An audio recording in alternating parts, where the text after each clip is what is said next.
So today we're going to be looking at Britain and the colonisation of Australia.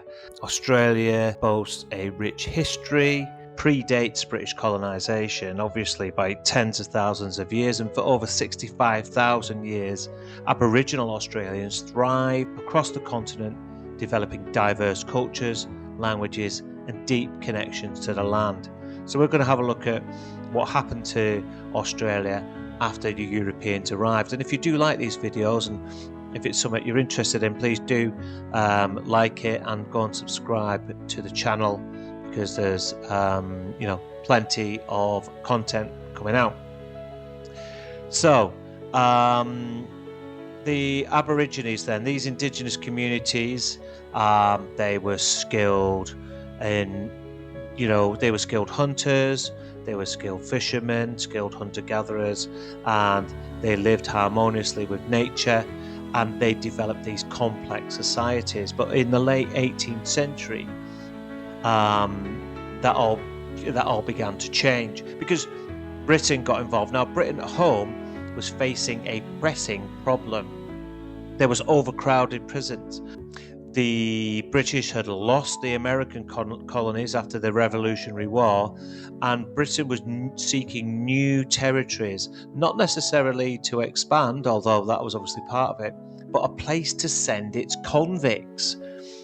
And Australia presented a solution to this problem. So between 1788 and 1868, over 160,000 convicts were transported to Australia, making this the beginning, or marking the beginning of British colonisation.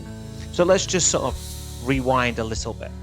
In 1788, the first fleet arrived, and this was led by Captain Arthur Phillip.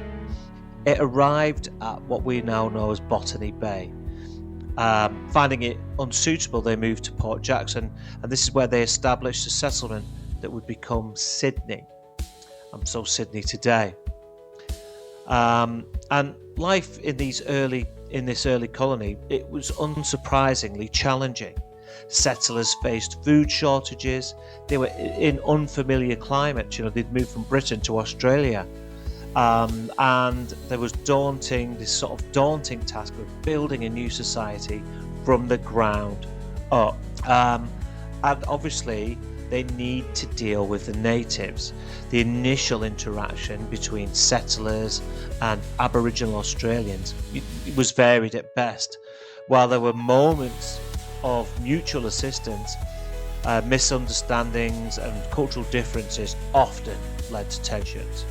And as Britain's settlements expanded, they encroached upon Aboriginal lands, leading to significant disruptions in Indigenous ways of life. Aboriginal groups resisted colonisation through various means, including armed conflicts. These would be known as the Frontier Wars. Leaders like Pemulwuy and Jandamara emerged as symbols of resistance. They valiantly defended their territories. Tragically, though, the Europeans didn't just bring themselves, they brought diseases. And these diseases, such as smallpox and measles, had devastating effects on Aboriginal populations because they had no immunity to these foreign illnesses. It's estimated that around 90% of some communities were wiped out by these diseases. And then we have the discovery of gold in the 1850s, and this sparked a massive influx of immigrants coming not just from England and Britain, but from China and other places as well. This further accelerated the expansion of British colonies across the continent. With the British then, they brought new systems of governance. They brought infrastructure, roads and railways. They brought economic development. And what they started to do was lay the foundations for modern Australia. So people, would argue, okay, we got this modernisation of Australia. That seems fair enough. However, this progress came at a significant cost to Aboriginal Australians. This included the loss of land, cultural erosion, and ongoing social challenges. The sort of history of British colonisation in Australia is complex. It's marked both by achievements and profound challenges.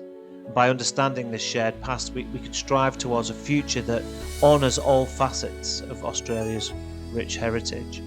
Thank you for joining us on this journey through Australia today. It's a short one, but please do remember to like and subscribe if you enjoyed the video, and I'd like to see you back for some more videos soon. Thank you.